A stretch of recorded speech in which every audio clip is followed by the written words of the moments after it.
이방인의 왕마저도 사용해서 이스라엘 백성들을 구원하시는 그런 하나님. 우상을 만드는 자는 영과 수욕을 당하지만은 이스라엘은 영원한 구원을 받는다. 하나님의 자녀는 결코 멸망의 상황 가운데로 이렇게 나갈지라도 포기하지 않고 반드시 그들을 구원하시는 그 하나님이시라는 거죠. 그리고 창조자, 더 확장, 아까 여기하고 또 비슷한 것 같아요. 이스라엘의 하나님이지만 온 세상의 창조자. 그러니까 이스라엘의 구원자일 뿐만 아니라 온 세상의 창조자, 이스라엘의 하나님을 넘어서는 온 우주의 권세와 힘과 능력과 지혜를 지니신 그런 하나님이시라는 거죠. 하늘과 땅을 창조하셨고 땅을 굳게 세우셨고 혼돈스럽지 않게 지으셨고 사람들이 살 수 있는 곳으로 지으셨던 그 선하신 하나님. 그리고 하나님은 어떤 분이시냐면 유일하신 하나님. 나는 여호와다. 나 외에는 다른 신이 없다. 또한 계시하시는 하나님. 은밀한 곳에서 캄캄한 곳에서 말하지 않고 올바른 것, 의로운 것, 진리를 밝히 이렇게 말하는 하나님이다. 계시하시는 하나님이다.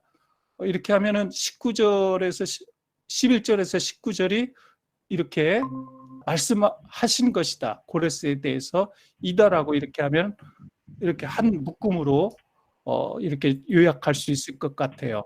그래서 한 문장으로 요약하면 여호와 하나님은 아시리아와 바벨론의 심판 가운데서도 이스라엘 백성을 포기하지 않으시며 그들을 자신의 백성을 구원하기 위해서, 즉 그들을 구원하기 위해서 이방 왕 고레스를 세우시기도 하시며 다시 회복하여 원수의 복전에서 이집트의 재물, 구스의 소득, 스바의 크게 큰 남자들을 이렇게 베풀어 주신다라는 거죠.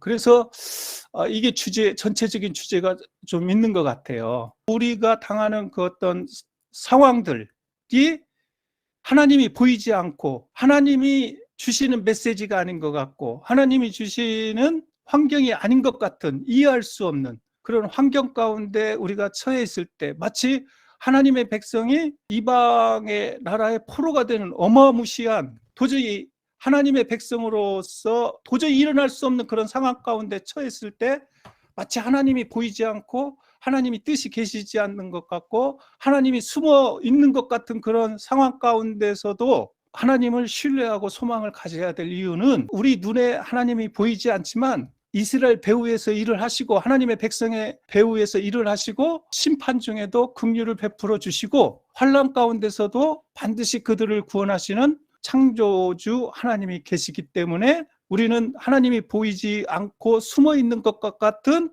그러한 환경 가운데서도, 그런 고난과 시련 가운데서도 그 하나님의 주권, 반드시 그 하나님의 백성에게는 하나님의 계획이 있고 하나님의 뜻이 계시기 때문에 소망을 가져야 된다는 거죠.